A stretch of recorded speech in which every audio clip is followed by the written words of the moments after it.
Hi, my name is Professor Sue Fletcher-Watson. I'm based in the UK at the University of Edinburgh, and I'm the editor-in-chief of the journal Autism. I'm recording this video just to give you a guided tour of some of the resources available on our website to help authors maximize their chances of success when they're submitting to our journal. So this is the journal homepage. This is where you can see what we've been publishing recently. It's a great place to start when you're thinking about whether autism could be the right place for your research to be published. But the other place that I would encourage you to look at would be the journal overview and metrics page. So the first thing to pick out on this page is our very low acceptance rate, just 17.5%. We get a huge number of submissions every year, over 1,000, and many, many more than we can accept in the journal. So it's really worth thinking about whether your work is a good fit for our journal and whether you have a high likelihood of success submitting to our journal. So one of the ways that you can think about the chances of success is by looking at our aims and scope page. We've got a little bit of narrative about the journal, a list of the disciplines that are most commonly published in our journal. But the other thing that I really wanted to highlight on here is a kind of list of the criteria that editors are using when they are screening a paper to determine if it fits in our journal. So one of the most common reasons why articles are rejected from our journal is because they are out of scope and they do not fit with these criteria. So this tells you that editors will be looking at that fit with our aims and scope. They'll be looking for relevance to autistic people's quality of life. They'll be looking for a good justification of your research question, including thinking about global scholarship needs. They'll be thinking about the quality of the work that's presented, particularly the data collection and analysis methods, the validity of the conclusions in relation to those methods, the clarity of your writing, and your adherence to our language guidelines, which I'll talk about more in a moment, and also the potential of impact of this work, its contribution to knowledge and also to practice. So do read that list of criteria carefully. Every article is assigned to a different editor to be screened, and the editors have the power to unilaterally make desk rejection decisions based on these criteria. So your first hurdle is to impress the editor that you have met all of these criteria. So do pay close attention to those before you submit your article. Okay, the next thing I want to show you is some specific guidance that we have within our submission guidelines. So if you click on this section of the website, that takes you to our submission guidelines. And there's a submit manuscript button at the top of the page, but resist the urge to click it straight away. Please do scroll down and look at the submission guidelines. There's a lot of excellent information from our publisher, Sage. Including around the use of AI, which I'll come back to. And then there's also some specific information relating to our journal. And I'm going to expand the section here on preparing your manuscript for submission first. So a few things to look out for. First is what article type are you submitting? So we accept original articles that describe new empirical findings. We accept review articles, often systematic, but not always systematic reviews. Short reports, which are brief papers limited to 2,000 words, reporting on a new finding, albeit kind of succinctly. And letters to the editor. So these are also short, and a key consideration for a letter to the editor is timeliness. We also now accept registered reports. So those are new data reports that are submitted under the registered report format. That means that you submit your paper before you've collected any data. And if you're successful, we will offer you an in-principle acceptance. That means that we are going to publish your final paper with results, regardless of what those results say, provided you adhere to the protocol outlined in your original pre-registration.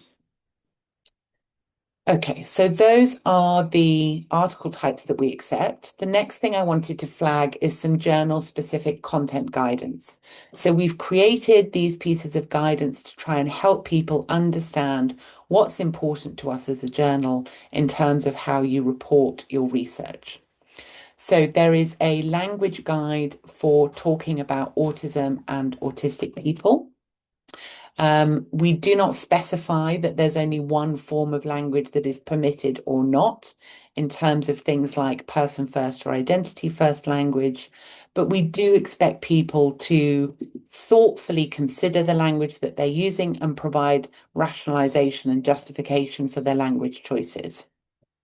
We also have a guideline specifically for the language used to talk about race and ethnicity in your samples. We expect people, wherever possible, to describe the racial and ethnic diversity in their samples as part of understanding the relevance of the research to the general population. A third bit of guidance that's listed here is about inclusion of participatory methods and positionality statements. So we're really interested in hearing about how you have involved members of the autistic community from outside academia in your work, and also in hearing about the positionality of authors on the research team, though that does not have to mean declarations of autistic identity, for example. So there's detailed guidance here in terms of what we expect or invite in these optional sections, the participatory methods section and the positionality statement. And to make it more appealing to you all, we offer an extra 200-word allowance for these sections. So you don't need to compromise on the detail that you're sharing in other parts of the paper. You've got that extra space to give us that rich detail on your participatory methods and on your author positionality. The last thing that's here is guidance on writing a lay abstract. We expect all our submitted papers and published papers to have a lay abstract. This really just links you out to some external guidance that we find useful and a very lovely piece of research that was done, an analysis that was done of the lay abstracts published in our very own journal, which is of great interest. Okay.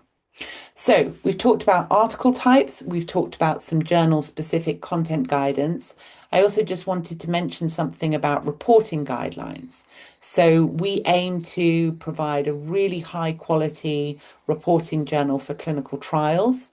That means that we expect clinical trials to be registered in an approved public trials registry at or before the time of the first participant enrolment.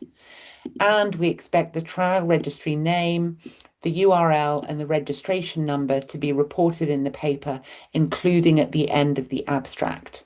Obviously, if you haven't reported that in your abstract, we're not going to reject your paper on that basis. That's easy to fix during the review process. But if your clinical trial was not registered, then that could be a reason to reject it from the journal. There are other reporting guidelines on the Equator Network website that we suggest that you look at. Of particular relevance to us, because we publish quite a lot of reviews, is the consort flow chart and consort checklist for clinical trials, and the Prisma flowchart for systematic reviews. So do make sure that you're meeting those reporting requirements in your research. Okay, so the next bit I wanted to show you, I'm just going to close this section of the submission guidelines and open up the section on submitting your manuscript. And I just wanted to pull out one detail from in here. So this is very much just a step-by-step process of how to submit your paper. But the bit that I wanted to note was our policy on the use of generative AI tools. So this is obviously becoming more and more common in academic research, and it's really important that we have clear expectations about what is permitted and what is not. So we adopt the artificial intelligence policy of our publisher, Sage. We do recognize that AI assistance can be really helpful to improve language or grammar or structure, to help summarize work in your abstract, for example. And those things are permitted, but we do expect, of course, the authors to take full responsibility for the ultimate quality and accuracy of the work and for meeting standards of rigorous scholarship. But that kind of assistance that isn't generating content, but is merely helping to refine or finesse content that you have written is permitted. It is also permitted to disclose the use of AI that's slightly more kind of invasive in terms of its involvement in the research process. So there's a list here of examples of uses of AI that may be permissible, such as using software or code that was generated by AI, or using AI assistants to visualize your research data. These things need to be declared, but would not necessarily be a problem for publication in our journal.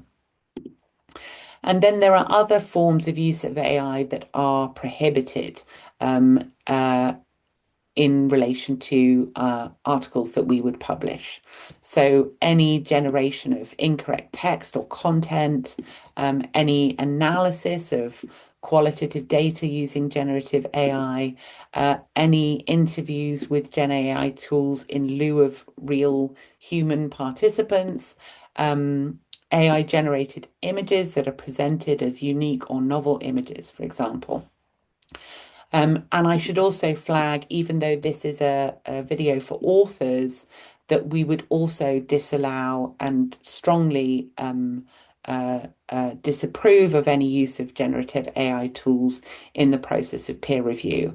And we have and will blacklist peer reviewers who we have reason to believe have used generative AI in the peer review process. Okay. So that's what I wanted to say about our artificial intelligence policy. And that's everything I wanted to say about the information on the website. Please do review the sections that I've showed you, the journal overview and metrics and the submission guidelines in particular. They will really help you craft an article that has a maximized chance of success and acceptance in our journal.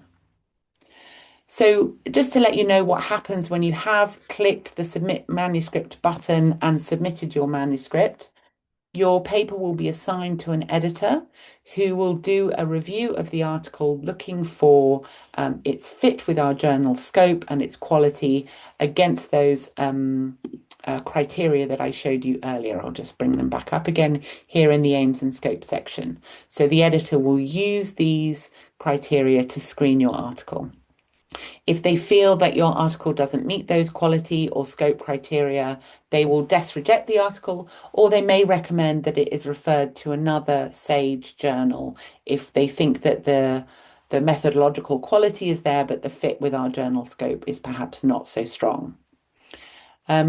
Alternatively, they may feel like this has got potential to be published in Autism and send it out for peer review. And when that peer review process is finished, you will have copies of those reviews to respond to. So what I really wanted to emphasize at this stage is the importance of responding to those reviewer comments with an item by item letter. So take each individual comment that your reviewers have provided. You can paraphrase it slightly. If two separate reviewers have said similar things, you could join those two comments together and address them at the same time. But do make sure you cover every single reviewer comment and label them very clearly. And in your response, don't just respond to the comment, note what has changed in your manuscript or where the relevant content in the manuscript is to be found, so that reviewers can not only see the answer that you've given to them as a reviewer, but also the information that you're giving to the future readers of the paper. Take comments seriously, engage with them thoughtfully and deeply. They are there to try and help you craft the best possible version of your article. Superficial and cursory responses to reviewer comments rarely result in article acceptances. So I'm going to finish up there. I hope that this information helps you maximize your chance of success when it comes to submitting to our journal. Do take the time to review the information on the website. Contact us if any of that is unclear, but we do work really hard to try and make that informative and helpful and constructive. Do read other articles that we've published recently to get a sense of our kind of style and expectations. And I wish you every success submitting to Autism, and I hope that we will be publishing your work one day soon. Thank you.